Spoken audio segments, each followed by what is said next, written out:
Bonjour à tous. Bezrat Hashem, nous allons essayer de voir ensemble aujourd'hui la vie d'un personnage extraordinaire, hors du commun, c'est Rashi, Rabbi Shlomo Yitzhaki, qu'on appelle également Rabbi Shlomo ben Yitzhak, qui est ce commentateur qui nous a laissé une œuvre gigantesque sur le Tanakh, donc la Torah et les livres des prophètes, ainsi que sur toute la Torah orale, sur l'intégralité du Talmud. C'est un commentaire qui est à la fois simple à sa compréhension, mais qui est également très profond, comme on essaiera de l'expliquer, et surtout qui est incontournable. Aujourd'hui, ont été écrits des dizaines de commentaires au fil des époques, seulement pour expliquer le commentaire de Rashi. Une autre spécificité de Rashi, c'est qu'il est d'origine française. Et on va voir qu'il utilise de manière très fréquente la langue française dans ses commentaires. Et à la fin de ce cours, on essaiera, Bezrat Hashem, de donner quelques exemples de mots qui sont encore utilisés aujourd'hui dans le langage courant, qui ont été déjà écrits il y a des centaines d'années par Rashi dans ses différents commentaires. Alors on va commencer déjà par expliquer un petit peu quel a été son parcours avant d'aborder également le contenu de son œuvre. Rashi est né dans la ville de Troyes, en France. Il naît le 5 Adar de l'année 1040 et il va décéder le 29 Tammuz de l'année 1105. Donc il va vivre véritablement en plein Moyen-Âge en France. Il va décéder également dans la ville de Troyes, dans laquelle il va passer la majeure partie de sa vie, bien qu'il va avoir une période au cours de laquelle il va vivre en Allemagne et même faire quelques allers-retours entre la France et l'Allemagne. Mais il y a différents témoignages qui nous rapportent qu'il a fini ses jours donc en France, dans sa ville natale, la ville de Troyes. Avant de parler de Rashi lui-même, on va également essayer de comprendre qui était sa famille et qui était son père. Il y a différents rabbanim, commentateurs, qui ont rapporté que le père de Rashi était un ignorant et qu'il a eu le mérite extraordinaire d'avoir un fils comme Rashi. Mais ces opinions sont repoussées par le Chida, Rabbi Chaim Yosef David Azoulay, dans un livre qu'il a écrit qui s'appelle Shem Agdolim, qui est en fait un livre qui comporte plusieurs biographies sur des rabbanim qui l'ont précédé, et dans lequel, dans le chapitre qui traite des rabbanim dont le nom commence par Shin, donc il parle de Rashi, et il va repousser ces opinions qui disent que le père de Rashi était un ignorant, pour au contraire aborder une opinion qui est totalement, diamétralement opposée à celle-ci, en disant que le père de Rashi était un très grand Talmid Chacham, c'était un très grand sage. Et d'ailleurs, on va en apporter la preuve tout de suite, c'est ce que nous dit ici le Chida, c'est que dans le traité de Avodah Zara, à la page 75, donc Rashi vient expliquer une divergence d'opinion entre des sages donc de l'époque du Talmud, et voilà que Rashi nous dit Lachon Abba Mori, Menuchato Kavod, donc l'opinion de mon père, donc que son âme soit en paix.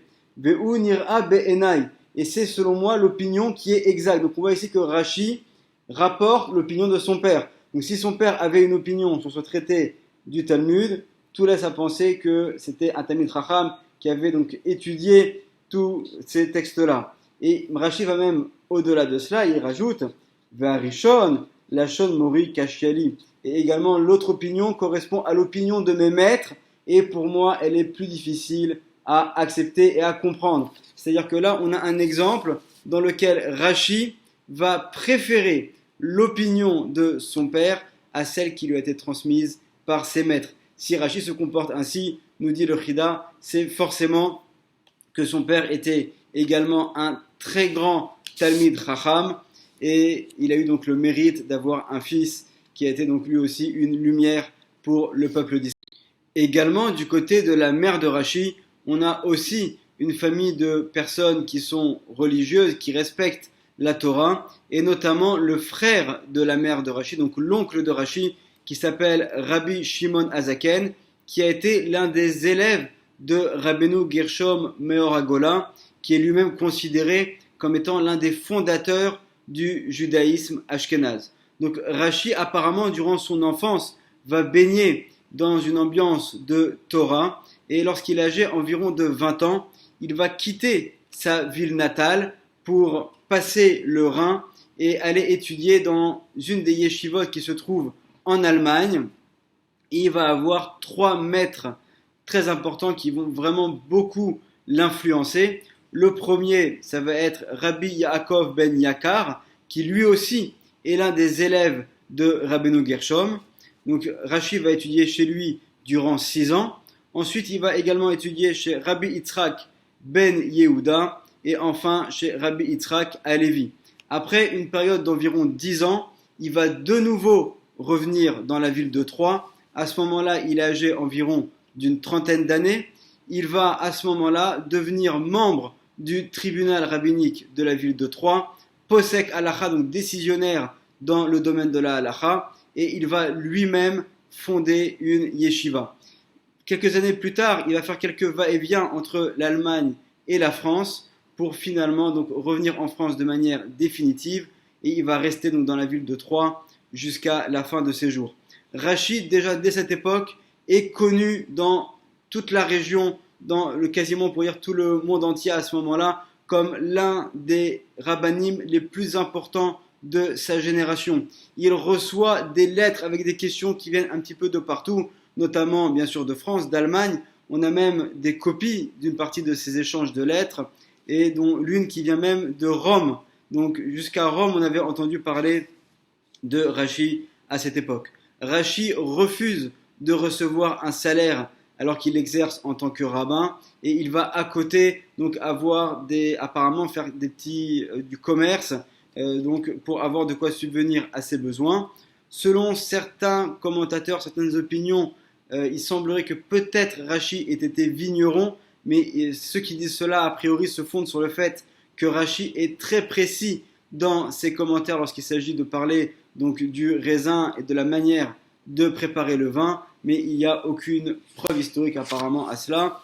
Et ce qui est sûr, c'est que pour Rashi, l'essentiel était l'étude et la diffusion de la Torah, et à côté de cela, il faisait quelques commerces afin de subvenir à ça. Concernant le commentaire de Rashi, nous avons pris l'habitude de voir ce commentaire figurer dans le Chumash, donc où on voit en haut le texte de la Torah et en dessous, avec une écriture différente dont on parlera par la suite, le commentaire de Rashi. C'est également la même chose dans le Talmud. On a constamment au milieu de la page le texte du Talmud, et toujours dans l'endroit qui est proche de la reliure de la page, le commentaire de Rashi. Mais lorsque Rashi lui-même a publié ses commentaires, il a fait sous forme de contrasim, sous forme de différentes brochures qu'il publiait au fur et à mesure.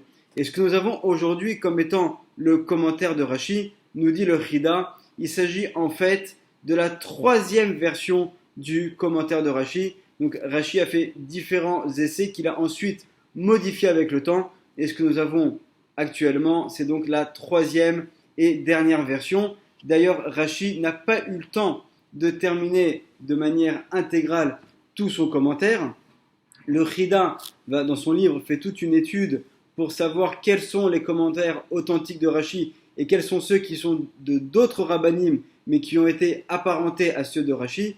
Et finalement, donc, le Chida arrive à la conclusion qu'aujourd'hui, tout ce que nous avons comme commentaire qui est appelé commentaire de Rashi a bien été écrit par Rashi lui-même, sauf le commentaire du livre de Divrei Hayamim, qui est donc le dernier livre des prophètes, qui lui, bien qu'il s'appelle dans son appellation le commentaire de Rashi, mais qui en vérité n'a pas été rédigé par Rashi lui-même, mais apparemment par un contemporain à Rashi ou par l'un de ses élèves.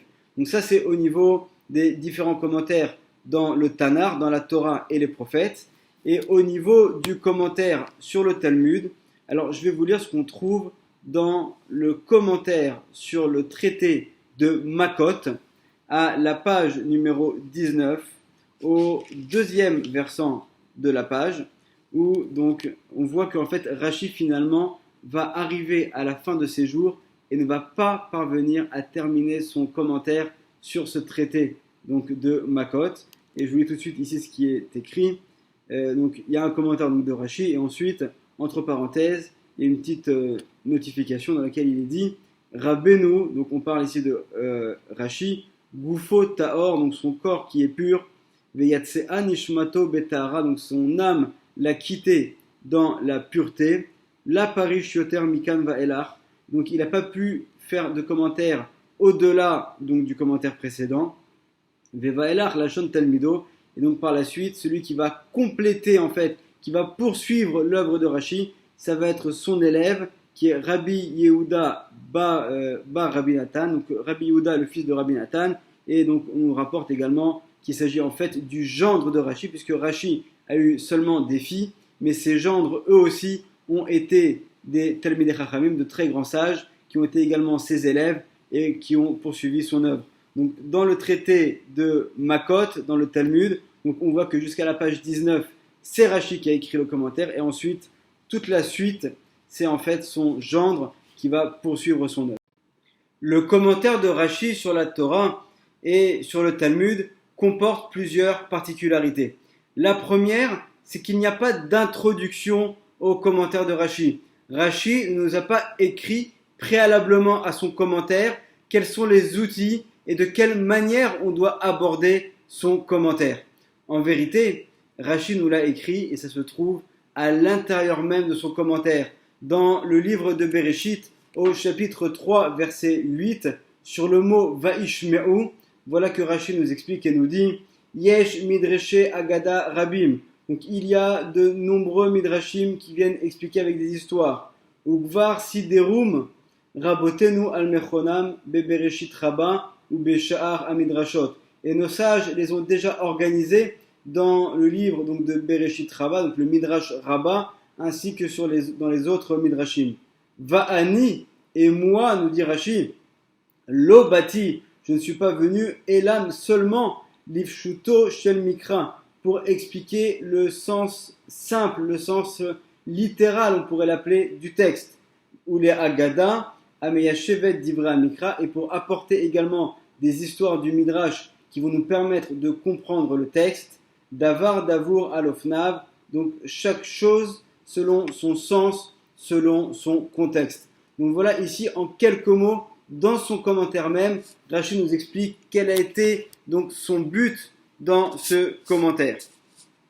Donc c'est la première particularité du commentaire de Rashi. La deuxième, qui découle en fait de la première, c'est que Rashi va choisir un commentaire qui va être particulièrement concis, particulièrement court, où il va directement à l'essentiel. La troisième particularité du commentaire de Rashi, c'est que Rashi ne pose pas de questions.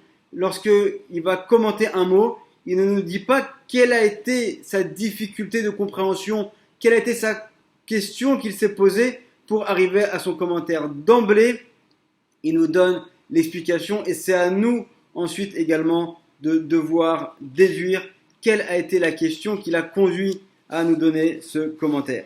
Et finalement, grâce à ces différentes particularités, il y en a encore également d'autres, on a un commentaire de Rashi qui est abordable à tous, quel que soit le niveau, qu'il s'agisse des enfants qui vont commencer à étudier le texte pour la première fois, ou lorsqu'on parle également de Talmidei Chachamim, des plus grands sages, tout le monde a besoin et utilise le commentaire de Rashi à différents niveaux. Alors c'est vrai que Rashi nous a écrit qu'il souhaitait expliquer uniquement le texte au sens littéral, mais en vérité Rashi avait également une compréhension très profonde des secrets de la Torah. Et d'ailleurs à différents endroits, Rashi va citer mot à mot les textes du Zohar, alors qu'à son époque pourtant le Zohar n'a pas encore été révélé de manière publique comme il est aujourd'hui.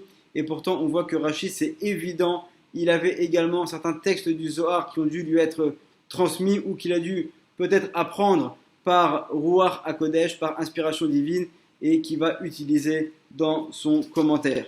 Le Chida va nous expliquer à quel point le commentaire de Rashi était profond, et il nous dit Nir'a chez Rashi Katav Pirusho, donc il semble évident que Rashi a écrit son commentaire Alpi Asod, selon la Kabbalah. Veyesh bidvarav razin ilain. Il y a dans ces commentaires des secrets extrêmement profonds.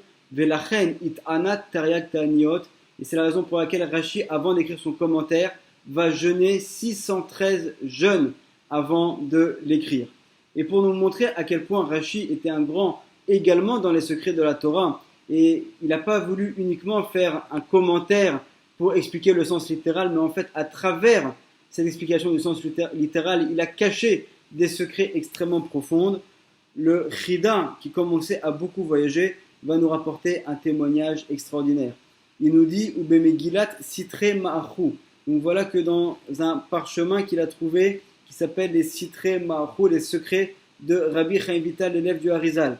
Ktav Yav Miktav Yado Mamash, qui est un manuscrit donc écrit de la main elle-même de Rabbi Chaim Vital. Katav, voilà ce qu'il a écrit Rabbi Chaim Vital, je vous le lis. Rabbina Shlomo Zal, donc notre maître Shlomo Zal, il s'agit de Rashi. Les Achar Moto, après qu'il soit décédé, Baba Chalom, il est venu en rêve. Les Ben Bito, voir son petit-fils, le fils de sa fille qui s'appelle Rabbina Shmuel. Donc c'est en fait le Rashbam. Ve Ekitso, et il a réveillé Amarlo, donc son petit-fils lui dit Miata, qui es-tu? Amarlo, Ani Shlomo Zekenecha, je suis Shlomo, ton grand-père, donc Rashi. Koum, lève-toi, Uchaz ben Kayon Kapecha, et va te purifier, Vetilmod Mimeni Kiryat Shem Aneelam, et je vais t'apprendre un nom saint d'Akadosh Baruch Hu, qui a kol le matira, parce que je t'ai tout enseigné, le Rashbam était son élève. Je t'ai tout enseigné déjà, chutz misé, à part cela, vechen asa, et c'est ainsi qu'il a fait, veyashav etzlo, et donc il s'est assis avec lui, donc véritablement, avaloraou velime, donc il n'a pas pu le voir, mais ils étaient véritablement ensemble, l'un avec l'autre, et il lui a enseigné. Amarlo tavin apirouche batov, kieni reshut od le akev, donc il dit comprends bien cela, parce que je ne peux pas donc le garder plus longtemps, alkan et shono. Donc voici les paroles de Rabbi Chaim Vital. Et poursuit le Chida et nous dit Vetse Ulmad. Donc de là tu apprends Kedushato, la sainteté, Vetokev Dulato, et la grandeur, chez l'Oratza, donc de Rashi, chez l'Oratza En Bodenuchai, qui n'a pas voulu de son vivant. Les Lamedo, apprendre à son petit-fils et son élève, Ad de Shakil Reshuta, jusqu'à ce qu'il en ait la permission par Akadosh Baruch Hu, Veyada Beolam Abba, et donc il a su dans le monde futur des Rashbam, que son petit-fils le Rashbam, Raoul Lezé, qu'il était donc apte à pouvoir recevoir ces secrets de la Torah, Ve'en Neharir, on ne peut pas plus s'étendre sur ces grands secrets. Donc on voit véritablement la grandeur de Rashi, non seulement dans son commentaire selon le sens littéral, mais également selon les secrets de la Torah. Il y a à cela des dizaines d'allusions. Ce n'est pas le sujet de notre cours, peut-être qu'on aura l'occasion, de faire un cours uniquement sur ce sujet-là. Mais à travers le commentaire de Rashi sont cachés des secrets inestimables de la Kabbalah et des secrets. On saura apprécier encore plus la grandeur de Rashi lorsqu'on sait dans quel contexte il va vivre. Il se trouve en pleine période de Moyen-Âge, une période qui est particulièrement difficile, et il va avoir différentes missions au niveau communautaire qui ne vont pas être évidentes. La première, ça va être bien sûr la diffusion de la Torah à travers ses écrits, à travers ses commentaires. Rashi va également écrire des chants, il va écrire énormément de choses, et donc son but premier va être de répandre la Torah. Rashi est également un décisionnaire, bien que dans son commentaire, nous dit le Beth Yosef, Rabbi Yosef Karo, que Rashi n'a pas pour vocation dans son commentaire de trancher la halakha, mais uniquement d'expliquer le texte, mais malgré tout, à son époque, il va être lui-même un décisionnaire dans le domaine de la halakha. Il va devoir également unir la communauté à son époque, parce que dans la ville de Troyes dans laquelle il réside, il y a beaucoup de querelles, beaucoup de divergences d'opinion, et donc Rashi, son rôle va être également de faire la paix entre les différents fidèles de sa communauté. Et enfin, la troisième mission, qui est loin d'être évidente, que va devoir assumer Rashi, ça va être celle de faire face au christianisme de cette époque-là, et Rashi va vivre au cours de la première croisade, et il va lui-même devoir subir donc, toutes les différentes persécutions qui ont un petit peu moins touché sa communauté, mais beaucoup plus celle d'Allemagne, dans laquelle il va étudier durant sa jeunesse, et dont toute une partie de la communauté va être décimée par la suite. Le commentaire de Rashi va être en partie censuré par l'Église, à son époque. Il y a même une histoire, on ne sait pas si elle est vraie de manière historique, selon laquelle l'un des ducs de cette époque est venu demander conseil à Rachi avant d'entreprendre différentes batailles. Donc on voit que Rachi également va avoir un rôle communautaire extrêmement important et une influence qui va être régionale et également quasiment. Après avoir vu en partie l'œuvre de Rachi et sa vie qui a été vraiment hors du commun, on va essayer maintenant de terminer avec un sujet qui est incontournable lorsqu'on parle de Rachi, c'est son rapport très particulier avec la langue française. Cette langue française qu'il va employer dans ses commentaires, et en fait il va écrire en hébreu des mots d'ancien français pour expliquer le sens du texte. Et si on savait bien les lire, on pourrait voir qu'il y a des dizaines d'exemples de mots français qui figurent dans nos Chumashim, dans nos livres du Talmud, et qui font toujours partie du vocabulaire courant de la langue française. Et je vais vous donner, Bézant Hachem, quelques exemples. Dans le livre de Bereshit, au chapitre 3, verset 24, on parle de Lahat, Lahat Amit Apechet. On parle en fait de cette épée qui bloque l'accès au Gan Eden après la faute d'Adam Arishon. Et là, nous dit Rashi, comment est-ce qu'on traduit le mot Lahat en ancien français? C'est une lame, Lamed, même Aleph. Donc on retrouve une lame, le même mot, cette lame de cette épée qui bloque l'accès au Gan Eden. Lorsque Abraham dit à Kadosh Baruch Hu qu'il n'a pas d'enfant, Vani Oler Hariri, donc c'est toujours dans le livre de Bereshit, au chapitre 15, verset 2. Donc Hariri, nous dit Rashi, c'est désenfanté. Donc c'est quelqu'un qui n'a pas d'enfant, c'est exactement mot pour mot, donc c'est l'explication sur ce mot qui est employé à ce moment-là par Abraham. Lorsque dans le livre de Bereshit, au chapitre 23, verset 13, il est écrit Natati et je vais donner, et bien Rashi écrit en hébreu Dalet Vav Nun Aleph Yud. Donc donner, le mot donner est écrit en hébreu dans le commentaire de Rashi. Lorsque dans le livre de Bereshit, au chapitre 30, verset 37, on nous parle de Harmon, donc nous dit Rashi, Harmon, c'est le châtaignier, et jusqu'à aujourd'hui, donc en hébreu, les harmonimes, ce sont donc les châtaignes, et c'est également le mot qui est utilisé en français. Donc là, c'était que des exemples du livre de Bereshit, mais lorsque, par exemple, si je prends le livre de Shemot, lorsqu'on parle de Yam Souf, la mer des roseaux ou la mer des joncs, alors voilà ce que nous dit Rashi, Souf, il est écrit en hébreu, Rosel, donc ça ressemble au roseau. Donc c'est apparemment de l'ancien français qui désignerait le roseau.